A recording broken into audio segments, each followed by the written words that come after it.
So something terrible had happened, we don't know what, that caused Paul to write this second letter to the group of Christ followers living in Corinth, the young church. And Paul, who cares such a lot for them, is in a lot of pain as he writes to them. What is clear in this letter is that Paul hasn't been nice in previous encounters. He's clearly been honest, direct, because he loves and cares for them, and he wants the best for them. We sometimes think that good Christian people, if they're being loving and kind, they're nice, they don't rock the boat, don't challenge what's going on, regardless of how dear ones, loved ones are doing, that's hurting themselves and others. We just are nice. But Paul's behavior models just that, being honest, addressing the issues, and using that pain as a lever for change. He isn't prepared to just let them go on and do or be whatever they're doing. This is real love in action. So 2 Corinthians 7 from the Message. I know I distressed you greatly with my letter. Although I felt awful at the time, I don't feel at all bad now that I see how it has turned out. The letter upset you, but only for a while. Now I'm glad, not that you were upset, but that you were jarred into turning things around. You let the distress bring you to God, not drive you from him. The result was all gain, no loss. Distress that drives us to God does that. It turns us around. It gets us back in the way of salvation. We never regret that kind of pain. But those who let distress drive them away from God are full of regrets and end up on a deathbed of regrets. The word of God for us today. Well, we'll play anything, right? And I'll tie this in a little bit later in my talk. But tomorrow is the 50th anniversary of the most famous shipwreck in American history. And one of the greatest folk songs ever written.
broke deep and took water. All that remains are the faces and the names of the wives, the sons, and the daughters.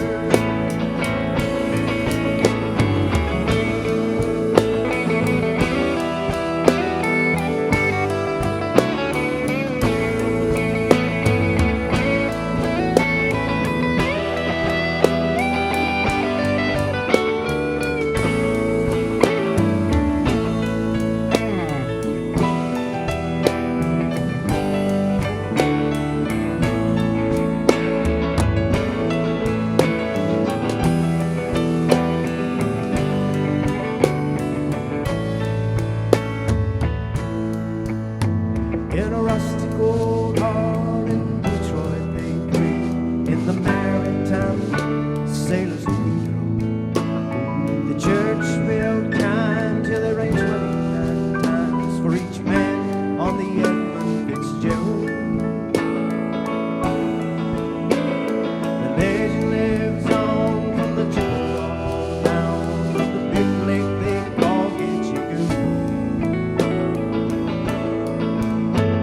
Superior, it says, never gives up her dead when the winds of November come whirling.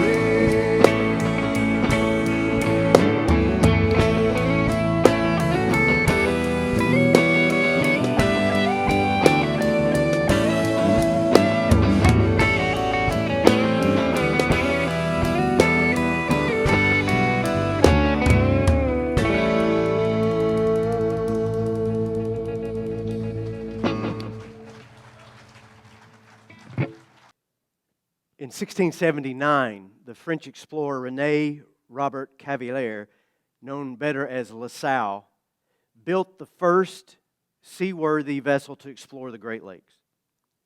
La Salle called it the Griffin, named after a mystical beast that was half lion, half eagle. The ship left with La Salle and his crew from what is now Buffalo, New York, crossing what would later be named as Lake Erie, Huron, Lake Michigan, all uncharted waters at the time. La Salle made landfall near what is now Green Bay, Wisconsin. He traded with the local Indian tribes there and then headed south by canoe, then by foot, slicing through the heart of what would become the United States and claiming the entire Mississippi River basin for Louis, King of France, and he called it Louisiana. But back to the Griffin. When La Salle went swashbuckling south, he sent the ship and the ship's crew back the way they had come. A ship now loaded with tons of pelts and furs. And it was then that the Griffin became the first ship to sail across the Great Lakes and the first ship to shipwreck in the Great Lakes. It was blown off course, buffeted by a terrible autumn storm, sank into the depths, and to this day remains unrecovered. Since that time, more than 7,500 ships have sunk in the 5 Great Lakes of Canada and the United States at a cost of 30,000 lives. The first wreck was the most famous, the Griffin, in 1679, until the last great shipwreck on the lakes 296 years later. That shipwreck sees its 50th anniversary tomorrow, the wreck of the Edmund Fitzgerald. It remains the most famous shipwreck in U.S. history. We will never know for sure why the ship sank. It was heavily loaded with, indeed, a load of iron ore 26,000 tons more than the Edmund Fitzgerald weighed empty. The ship was in terrible weather. Data suggests that it was caught in a storm with the strength of a hurricane. And Gordon Lightfoot is right with his sea shanty about this shipwreck. They might have split up. They might have capsized. They may have broken deep and took water. Now all that remains are the faces and the names of the wives, the sons, and the daughters. Those wives, sons, and daughters for 50 years have insisted that the Edmund Fitzgerald remain undisturbed and honored as the grave that it is. 28 members of that crew 28 members of that crew are interred within the ship. The one remaining crew member lies face down, wearing coveralls and a tattered life jacket just outside the ship's hull, 553 feet below the surface of Lake Superior in waters that perpetually remain at about 34 degrees. Likewise, the families have insisted that others not go through what they have experienced, if at all possible.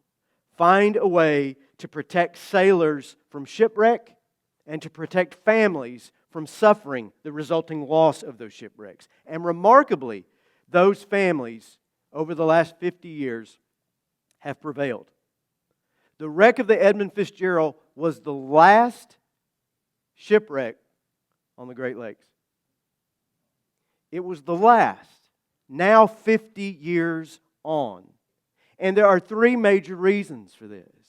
One, seagoers were disabused of the notion that the Great Lakes were safer than the ocean. Not at all. So now all Great Lake commercial ships must be built with the strongest steel, matching the ships that sail in salt water. Two, cold weather survival suits are now required for all commercial sailors on the lakes. Lifeboats are mandated. Beacons must be attached to any ship of any size. And three, technology. The pilot house of a Great Lakes commercial vessel looks like the cockpit of a jet fighter. Radar, multiple GPS units, satellite and cellular communications, internet access, minute-by-minute weather reports, radios, televisions, and every navigational device available. The Fitzgerald was built like a John boat in comparison to today's commercial ships. The only safety device that the crew had were their life jackets made out of moldy cork.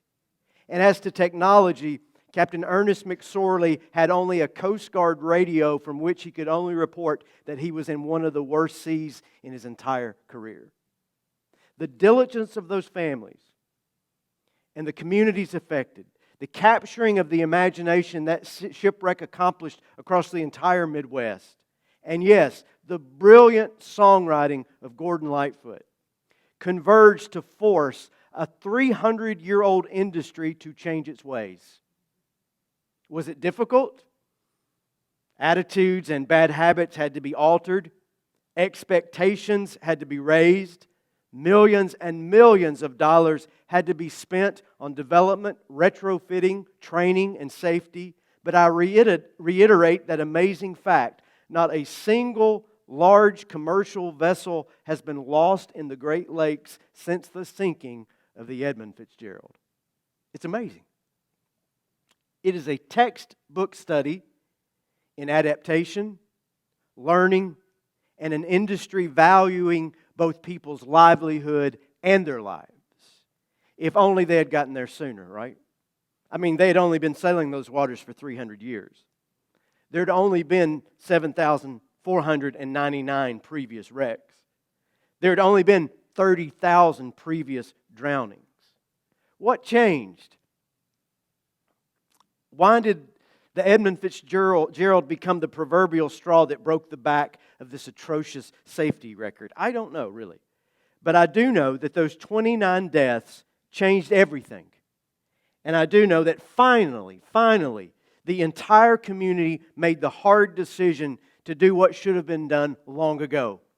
They made the tough decision to do what was right. They accepted the difficult path that lay before them in order to ensure a better future. And that's exactly what I want to talk to you about today. Returning to the Serenity Prayer, written by Reinhold Niebuhr in 1932 and adapted a decade later by Bill Wilson for the Recovery Movement. We've covered a lot of this prayer so far. God, grant me the serenity to accept the things I cannot change, the courage to change the things I can, the wisdom to know the difference. Last week, we looked at that one line, living one day at a time, enjoying one moment at a time. And I have to say this after last Sunday, thank you for every person who reached out to me to say that you were living in the spool. If you weren't here last week, you'll have to look up that for yourself. So this is territory we have already covered. Acceptance, courage, wisdom, living in the moment. And then the next line of the prayer this morning, accepting hardships as the pathway to peace. Or how did Paul put it in his letter to the Corinthians that we have heard read? I know I distressed you greatly. Now I'm glad. Not that you were upset, but that you were jarred into turning things around. You let me distress you. You let the distress bring you to God. The result was all gain, no loss. Distress that drives us to God does that. It turns us around. It gets us back in the way of salvation. Accepting hardship as the pathway to peace. But make sure you hear that properly. I didn't say that hardship is the pathway to peace. Did I say that? No. Accepting hardship is the pathway to peace. It's that acceptance part that does the trick. Not just because one is experiencing something that is difficult, does it mean that someone's going to make the best of that. There are plenty of people who go through hard times and they are no better off afterwards than they were before. They end up on that deathbed of regrets, as Eugene Peterson translated Paul in the Message translation. Hard times and difficulties can make you a sour, bitter, resentful, disgruntled, hostile old battle axe. Hardship alone can take you down a road that is diametrically opposed from the path to peace. As is usual, it's what one does with hardship that makes all the difference. Or I should say, what one allows hardship to accomplish in his or her life. Because everybody is going to hurt. Everybody is going to bleed. Every person is going from the frying pan into the fire. But not everyone will find peace as a result of that. Not everyone will be better off because of that on the other side. An example, and I think Doug Balfour or Catfish, Tom Ballantyne, could explain this better because of their education and experience, but I'll give it a shot. For centuries now, we humans have been pulling deep out of the earth two different chunks of the same substance. But the chunks are very much different. There's a line from the Billy Joe Shaver country song. I'm just an old chunk of coal, but I'm going to be a diamond someday. Coal and diamonds are both made from carbon. Both are produced by incomprehensible high pressure, the most extreme heat in the belly of the earth. Both are the result of individual carbon atoms crystallizing deep underground. But what Billy Joe Shaver says in his song isn't exactly true. A chunk of coal does not become a diamond. And there is no diamond that ever existed as a chunk of coal. They have pressure and heat and carbon in common, but the similarities in there. Coal is pressurized, superheated carbon with what we might call resistance in it. What makes coal coal is that when the pressure comes, that carbon also has sulfur or phosphorus in it. So under pressure and heat, the resistance within results in a black, sooty, flaky, combustible rock. And the diamond has no such resistance within. It is just pure carbon and nothing else. And so when the heat is applied, it becomes clear, clean, strong, and beautiful. These two stones have experienced the same pulverizing process, but the outcome couldn't be more obvious. What made the difference was resistance in one and purity or openness in the other. Resist the pressure, and it's off to the coal bin with you. Cooperate with the pressure. Accept it. And there's a much better chance you'll shine like a diamond. But someone might say, well, doesn't coal have a good use as well? It's powered our trains and our ships. It's heated our homes, and it still fuels our electric plants? Well, of course. But coal only makes about 15% of our energy grid now, and that percentage will continue to fall. Do you know why? Because it's filthy. It's dirty. It stinks. There's no such thing as clean coal. And it causes health problems, especially for those who work in close proximity to it. It kills. Coal is the most deadly form of energy in the United States, accounting for hundreds of thousands of fatalities over the years. Sure, it burns. It can keep you warm, but if it burns long enough, it'll also blot out the sun and choke you to death.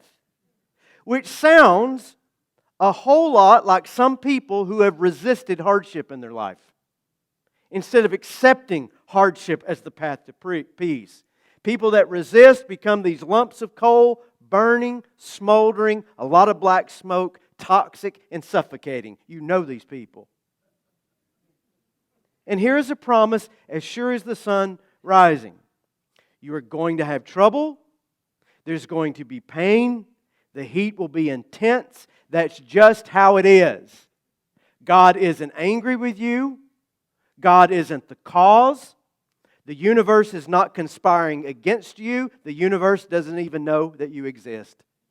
The devil isn't picking on you. Not any devil in a red suit carrying a pitchfork. It's not karma. Sometimes it might be. You don't have a case of the bad jujus. It's just quite plain. To be a human is to be in trouble. To be human is to experience hardship. We live in a furnace. We live in a pressure cooker.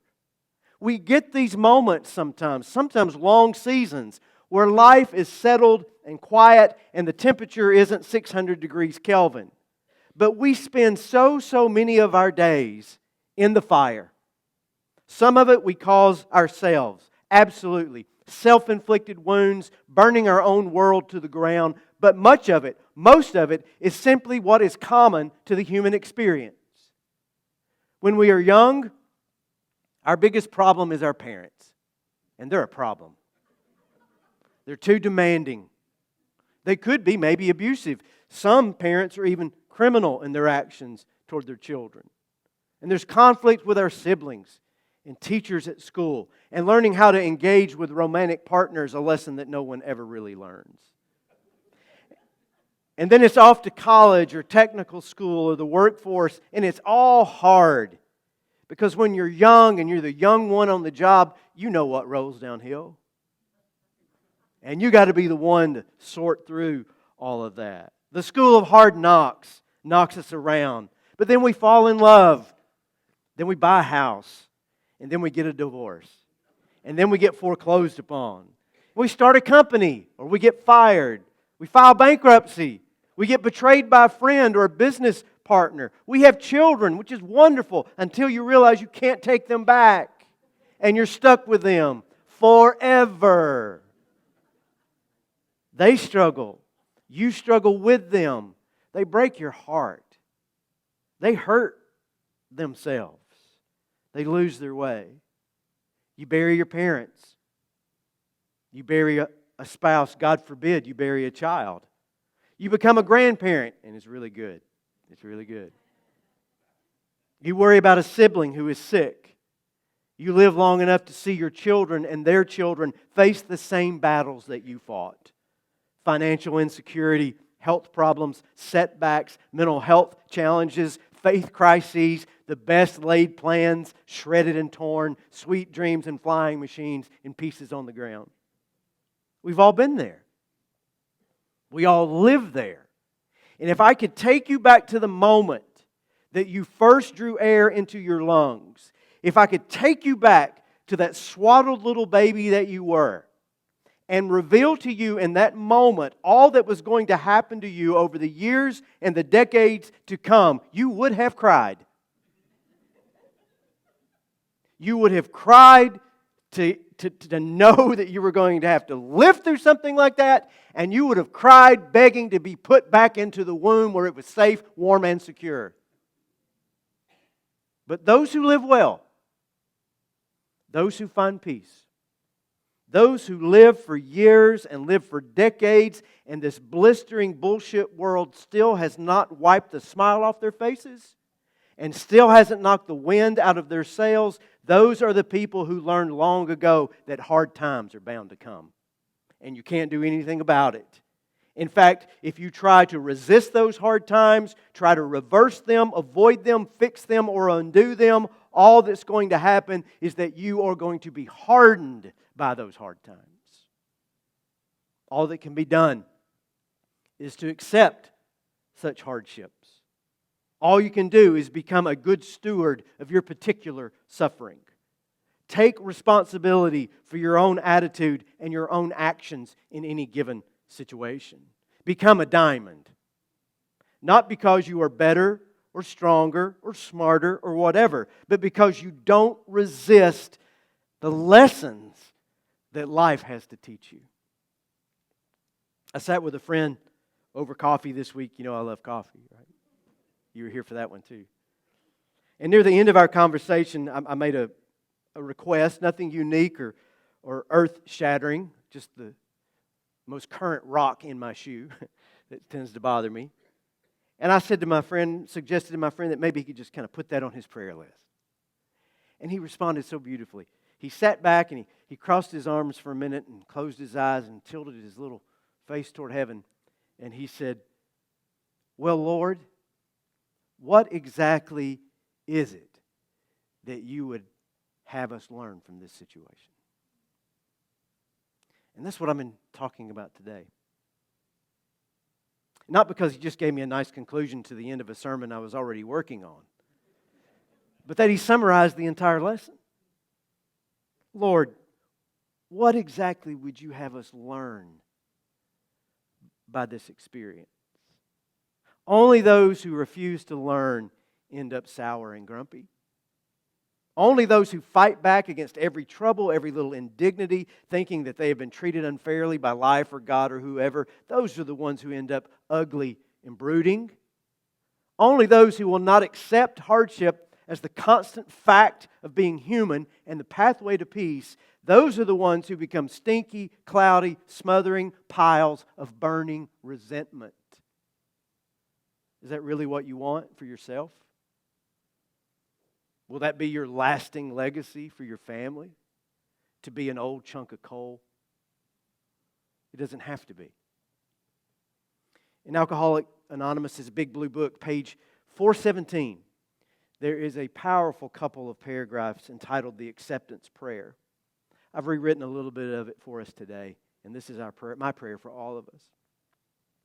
Acceptance is the answer to all my problems today. When I am disturbed, it is because I find some person, place, thing, or situation, some fact of my life unacceptable to me.